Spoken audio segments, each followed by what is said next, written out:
자, 월요일 2부 코너 돈 되는 경제법 시간입니다. 법무법인 이현 정수연 변호사와 함께합니다. 변호사님 안녕하세요. 네, 안녕하세요.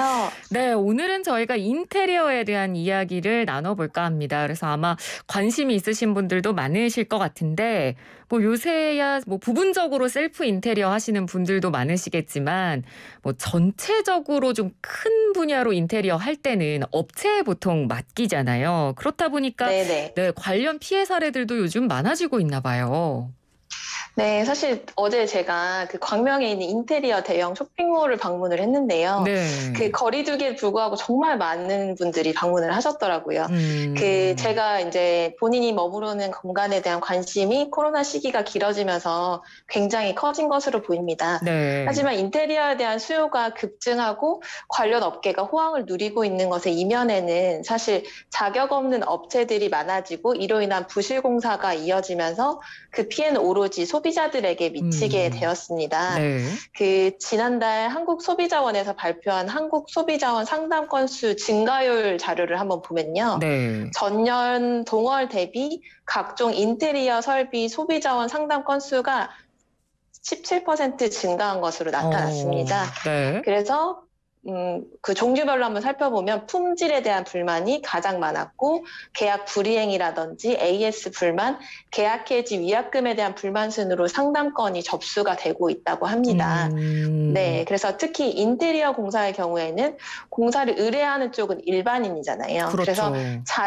자재와 같은 뭐 인테리어 지식이 전무한 경우가 많고 소개받은 업체를 믿고 맡기는 식으로 일이 진행돼서 이러한 일이 잘못됐을 때 제대로 된 계약서 하나 없이 손해를 보상받지 못하는 경우가 굉장히 많은 것 같습니다. 네, 저도 주변에서 뭐 인테리어 맡겼다가 뭐 중간에 뭔가 이게 좀 뭐 이의사항 같은 걸 제기했는데 제대로 좀 시행이 안 되거나 뭐 생각한 대로 인테리어가 제대로 이루어지지 않아서 불편을 겪는 분들도 굉장히 많이 봤거든요. 그래서 아마 오늘 좀 이런 방송을 잘 들으시고 인테리어 공사로 인해서 뭔가 손해가 발생했을 때 어떤 점을 내가 챙겨야 되는지를 좀 알아보시면 좋을 것 같습니다. 자, 그러면 먼저 최근에 변호사님께서 직접 상담한 사례들을 좀 위주로 소개를 해주신다고요? 네, 제가 먼저 그 유형별로 어떠한 문제들이 많이 생기는지 상담 사례를 기초로 해서 한번 소개를 해드려 보겠습니다. 네. 먼저 그 정해진 계약 기간 안에 공사를 마치지 못하는 경우인데요. 저를 최근에 찾아주신 그 의뢰인분이 그 계약은 이제 한 달 안에 공사를 마치는 것으로 계약을 했는데 업체에서 갑자기 연락이 와서 추가로 10일이 더 걸린다고 일방적으로 통보를 하면서 또 10일이 걸리니까 추가로 이제 인건비 같은 것들이 들 거잖아요. 네. 그래서 추가 인건비와 같은 비용을 일방적으로 청구를 하는 경우가 있었습니다. 네. 이런 경우가 첫 번째 유형이라고 보시면 되겠고 두 번째로 계약 당시 약속한 퀄리티로 공사가 진행되지 않는 경우인데요. 소위 저희가 부실 공사라고 하죠. 네. 그래서 요새는 인테리어 자재도 워낙 다양하고 이에 따른 비용도 사실 천차만별이어서 계약할 때는 좋은 자재로 공사를 해주겠다라고 해놓고 이제 잘 모르니까 이제 저렴한 자재를 사용해서 공사를 한 다음에 좋은 자재 비용을 청구를 한다거나 아니면 공사를 뭐 하는 경우에 마감 처리를 제대로 하지 않아서 뭐 윗집 아랫집에 뭐 누수와 같은 문제가 생긴다던가 이런 경우가 생기는 경우가 있습니다. 네. 그리고 또 세 번째로 공사업체가 중간에 부도가 나는 바람에 공사 자체가 중단되는 경우인데요. 요즘에는 영세한 인테리어 시공업체도 많다 보니까 공사하는 중간에 업체가 연락이 두절되는 경우가 있고 이런 경우에 맡긴 사람 입장에서는 다른 업체를 구해서 이중으로 비용을 지급을 하고 인테리어 공사를 마무리해야 되는 경우도 있습니다. 네. 그래서 이런 사례들이 이제 인테리어 공사할 때 실제로 많이 벌어지는 문제들이고 이러한 사례들을 위주로 오늘 같이 그 대응 방법이나 예방법에 대해서 한번 살펴보도록 하겠습니다. 네. 그러니까 이 말씀해 주신 세 가지 상담 사례가 전부 다 흔히 일어날 수 있는 일들이라서요. 도움이 굉장히 많이 될 것 같습니다. 자, 첫 번째 상담 사례로 언급해 주신 이 계약 기간 안에 공사가 안 끝난 경우 이때를 먼저 좀 살펴볼 텐데 계약 기간이 뭐 좀 많이 남아 있으면야 괜찮겠지만 이게 뭐 전에 살던 사람이 나가고 들어가고 이런 입주 날짜가 굉장히 중요하기 때문에 공사가 안 끝나면 정말 난감할 수밖에 없을 것 같고 여기다가 뭐 전혀 생각하지 못했는데 기간이 길어지니까 돈을 더 내라 이렇게 업체 쪽에서 요구를 하면 정말 난감할 것 같거든요. 근데 이 추가 비용을 꼭 내야 되는 건가요? 네, 우선 이 사례를 설명을 드리면서 제가 좀 강조드리고 싶은 부분이 그 정확한 계약서를 미리 작성하라는 부분입니다. 음. 그러면은 말씀하신 그런 문제들을 사전에 방지할 수 있는 어떤 여지가 굉장히 많아지는 것인데요. 네. 그 인테리어 공사의 경우에 업체를 소개를 받는 경우가 많잖아요, 그렇죠. 사실.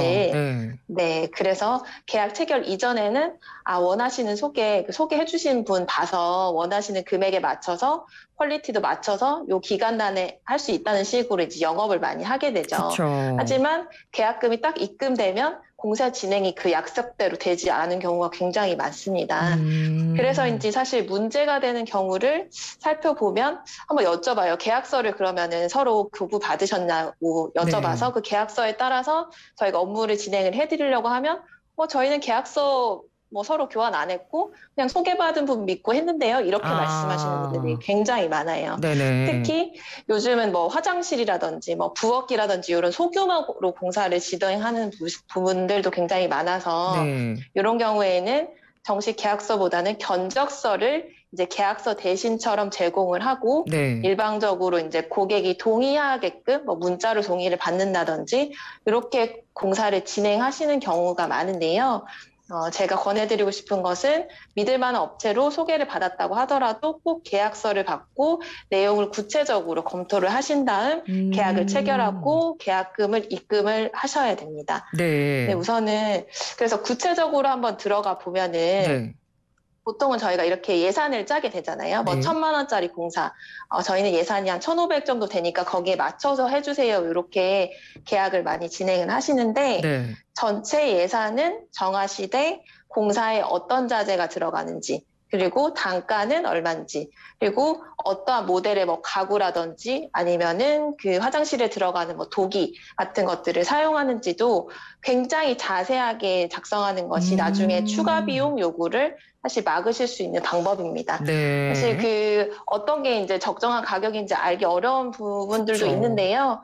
하지만 그 부분에 대해서는 충분한 설명을 사실 요구하실 권리가 분명히 있어요. 업체 측에 계약이 음. 체결되기 전에 말씀을 하시고 그런 부분을 정확하게 명시를 하시는 것이 중요하겠고요. 네네. 그리고 계약 기간 동안 굉장히 명확하게 정할 필요가 있습니다. 음. 업체의 과실로 계약 기간을 아까처럼 뭐 10일 이렇게 넘겨서 공사가 길어질 경우에 업체 측에서 물어야 할 지체 상금이라는 것을 정해두는 것이 굉장히 중요합니다. 네. 아까 변호사님께서 얘기해 주신 것 중에 견적서를 계약서 대신 제공하는 경우가 많다고 하셨잖아요. 제가 이 말씀을 네네. 들어보니까 저도 뭐 소규모 인테리어 같은 거 할 때 뭐 하다못해 뭐 도배를 한다거나 아니면 뭐 필름지를 시공을 하는 경우에도 계약서가 아닌 늘 견적서를 받았거든요. 계약서랑 네네, 견적서랑 맞습니다. 뭐가 정확히 다른 건가요?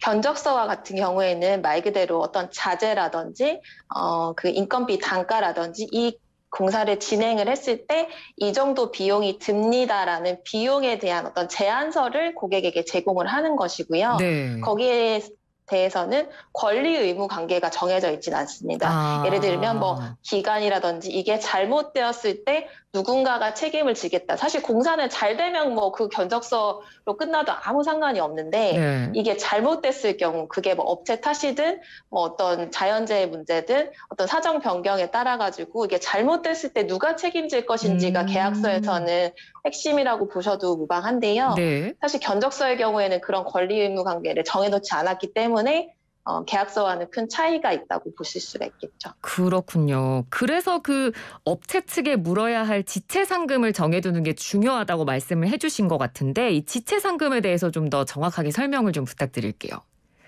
네, 쉽게 말씀을 드리면 공사를 하는 업체 측에서 약속된 기간 내에 어떤 자신들의 책임으로 이제 자신들이 뭐 이 기간을 뭐 제대로 못 맞췄다든지 아니면은 뭐 인건비를 제대로 제공을 못해서 사람들이 늦게 뭐 공사를 연기시켰다든지 이런 자신들의 책임으로 공사를 완성을 하지를 못했을 때 네. 고객이 피해 입은 거에 대해 가지고 지연된 일수에 비례해 가지고 보상금을 미리 정해두는 것입니다. 예를 들면 계약 당시에 뭐 1,000만 원짜리 계약이다. 네. 그럼 1,000만 원 중에 1,000분의 1을 매일 지급한다. 이런 식으로. 그러니까 하루하루 지연이 될 때마다 그 지체 상금이 더해지는 것이죠.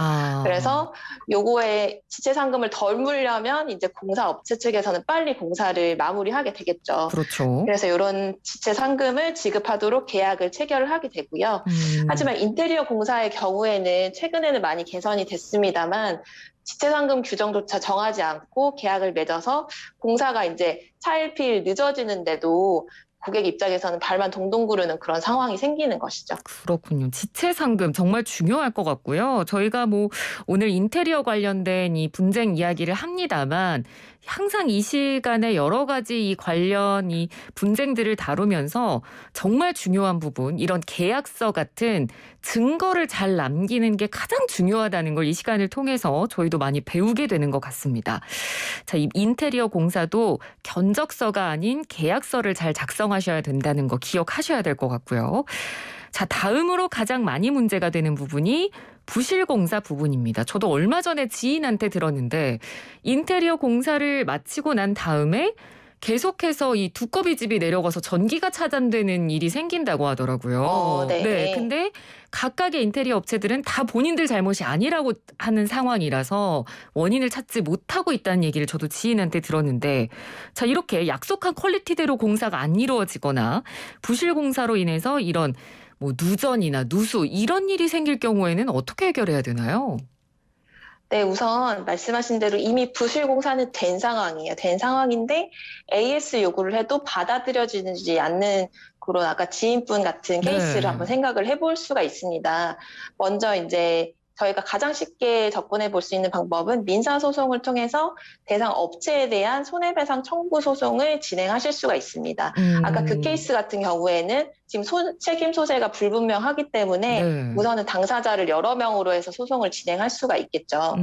그래서 인테리어 공사에서 하자가 발생한 경우에는 우리나라 민법에서는 공사를 맡긴 사람이 업체에게 하자의 보수, 그러니까 두꺼비 집을 제대로 뭐 올려지게 이런 보수를 청구를 할 수가 있고, 이 보수를 청구함과 동시에 돈으로 또 손해배상을 배상해라라는 손해배상 청구도 같이 할 수 있다고 규정을 하고 있습니다. 네네. 그래서 또 건설산업기본법에서는 또 실내공사의 경우에 업체가 하자를 법적으로, 이런 계약서가 없어도 법적으로 책임져야 하는 기간 동안 1년으로 법으로 규정을 하고 있습니다. 따라서 이 민법이랑 건설산업기본법 규정에 따라서 보수를 요청하실 수도 있고 이에 따른 금전 피해에 대해서도 보상을 청구하실 수가 있습니다. 하지만 통상 소송기간이 6개월에서 1년 정도가 소요가 되기 때문에 그런 기간이나 어떤 기간적인 뭐 피해라든지 이런 거는 감안을 하셔야 되는 부분이 있고, 보통은 다른 업체를 통해서 보수를 이제 완료를 한 다음에 그 비용까지 손해로 청구하는 것이 보통입니다. 왜냐하면 한번 이제 신뢰관계가 깨진 업체에게 계속 이걸 맡기고, 그리고 예를 들어서 뭐 전기업체에 전화해라, 뭐 시공업체에 전화해라 이렇게 자꾸 말이 바뀌는 경우에 그 업체에 맡기기가 쉽지 않은 경우가 있을 수 있거든요. 그렇죠. 네, 그래서 보통은 다른 업체를 통해서 보수를 완료한 다음에 그 비용 영수증 같은 것을 소송에서 이제 증거로서 제출을 하는 경우가 굉장히 많습니다. 네. 그러니까 소송이 가능하다는 건 아는데 그 소송을 하는 게 이제 골치가 아프니까 이제 보통 나 혼자 해결하려고 노력하시는 분들도 많고, 사실 이미 이렇게 하자가 발생해버리면 그 이후에 뭐 소송으로 간다든지 절차가 워낙 복잡해지니까요. 정신적인 스트레스도 클 수밖에 없고, 그래서 이런 걸 좀 일이 발생하기 전에 이런 부분들을 챙겨 놓으면 분쟁 예방에 좀 도움이 된다 하는 것들이 좀 있을까요? 네, 우선은 뭐 여러 가지 방법이 있는데요. 업체에서 인테리어 설계 도면이 있는 경우, 도면을 고객에게 사실 교부하지 않는 경우가 굉장히 많습니다. 생각보다. 그래서 왜냐하면 봐도 모른다 이런 식의 얘기를 많이 하시는데요. 그렇지만 도면을 미리 받아두고 특히 중요하게 신경 쓰시는 그런 부분에 관해서는 충분한 설명을 미리 요구하시는 것이 좋습니다. 그리고 그런 대화를 녹취 같은 거를 해두시는 것도 필요하고요. 네. 그리고 또 하자 이행 보증 증권이라는 것이 있는데요. 이 보증 증권을 받아두게 되시면은 인테리어 계약이랑 공사가 완료되고 그 보증 기간 내에 발생한 하자에 대해 가지고 업체 측에서 뭐 나는 모른다. 나는 보상 못 해준다라고 했을 때 고객이 입게 되는 피해를 보험회사에서 보상을 해주는 제도가 아. 있습니다. 그래서 네네. 요거를 계약을 하실 때 업체에 증권 좀 떼달라, 요 이행 보증 증권을 떼달라라고 이제 요구를 하실 수가 있는데요. 업체 음. 측에서 우리는 그런 거 안 해준다. 라고 이렇게 피하는 업체가 있다면 네. 사실 이런 업체는 하자 보수 처리 과정에서도 문제가 발생할 가능성이 매우 아. 높은 업체라고 보셔도 무방하기 때문에 예. 요 증권 발행을 가능하다면 해두시는 게 필요하고요. 그리고 음. 또 앞에 말씀드린 바와 같이 계약서에 어떤 하자의 기준이라든지 요 하자가 발생했을 때 어떤 식으로 보상을 해주겠다. 보상을 해주겠다라는 조항을 많이 넣으시긴 하시는데 네. 어떤 식으로 보상을 해주겠다. 뭐 금전적으로라든지 뭐 음. 며칠 안에 어떤 보상을 해주겠다라든지 이런 식의 좀 구체적인 내용을 명확하게 계약서상에 규정을 해두시는 것이 굉장히 중요하겠습니다. 네. 계약서가 중요하다는 걸 다시 한번 강조를 드리겠고, 그리고 또 오늘 새롭게 알아두실 부분, 하자 이행 보증 증권이라는 게 있으니까 인테리어 업체에 미리 받아두시는 것, 이것도 기억하시면 좋겠습니다. 자, 그리고 마지막으로 인테리어 업체가 부도를 내고 잠적하는 경우, 왜냐하면은 이 인테리어 업체가 생각보다 크지가 않더라고요. 뭐 1인 기업으로 운영되는 경우도 많고, 한 네네. 분이 이제 여러 이 업자들에게 뭔가 이렇게 좀 하청하는 식으로 인테리어 업체가 운영되는 경우가 많아서 실제로 어떤 업체를 선택하는 게 맞는 건지, 또 어떤 업체가 믿을만 한 건지, 소비자들 입장에서는 좀 비용을 정말 많이 내매도 불구하고 선택하기가 좀 어렵더라고요. 네, 맞습니다. 우선은 가장 기본적으로 체크를 하셔야 될 부분부터 말씀을 드리는 게 좋을 것 같은데요. 네. 그 건설산업기본법, 아까 말씀드린 그 기본법에 따라서 공사의 시공 비용이 그 1,500만 원이 넘을 경우에 실내 건축 공사업 면허를 가진 업체만 시공을 할 수 있도록 규정을 하고 있습니다. 네네. 그래서 공사 전에 실내 건축 공사업 면허와 사업자 등록증을 교부 좀 보여달라 해서 확인을 하시는 과정이 필요하겠고요. 예. 그리고 또 명의 대여를 아까 말씀하신 것처럼 업체들 간에 사장님들 간에 명의 대여를 막 하는 경우도 굉장히 많아서 아.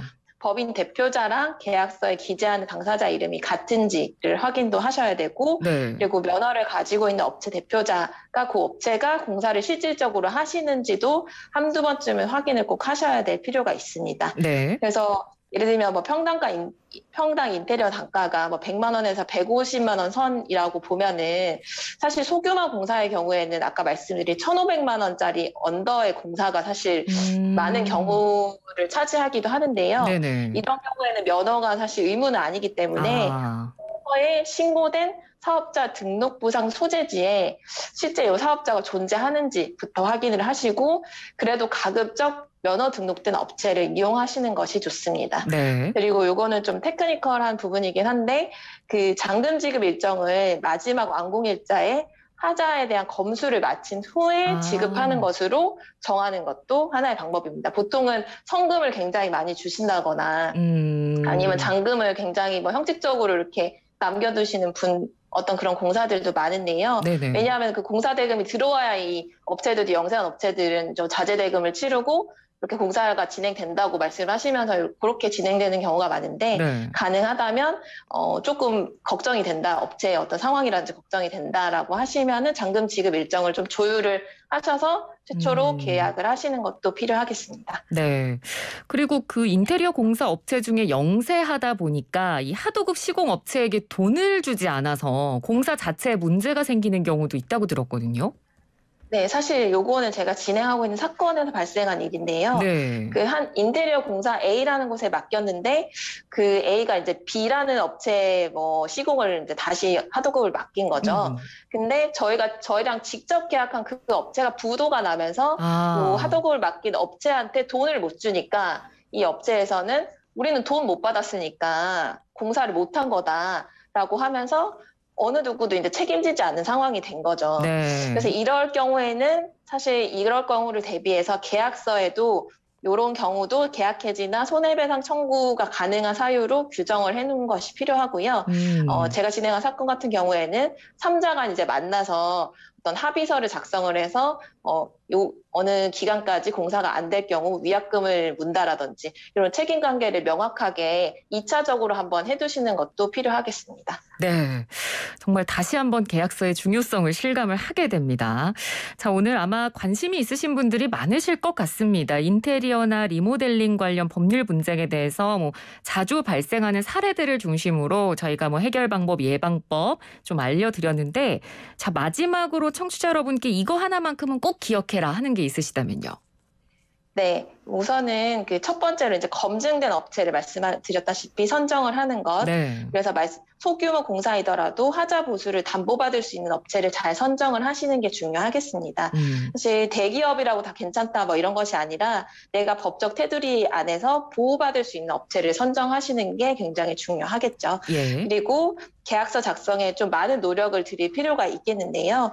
지체 상금이라든지 손해배상 청구가 가능한 사유라든지 하자 보수 기간, 추가 공사비와 같은 것은 사실 발생하고 나면 수습이 오랜 시간 걸리는 경우가 굉장히 많기 때문에 그렇죠. 계약서를 잘 작성하는 것만으로도 충분히 상호 간의 어떤 심리적으로도 굉장히 대비가 될 수 있는 부분이 있겠습니다. 그래서 이 두 가지 부분을 잘 챙겨서 인테리어 공사를 하시는 것이 도움이 크게 될 것 같습니다. 네, 알겠습니다. 오늘 말씀 잘 들었습니다. 고맙습니다. 네, 감사합니다. 네, 지금까지 법무법인 이현 정수연 변호사였습니다.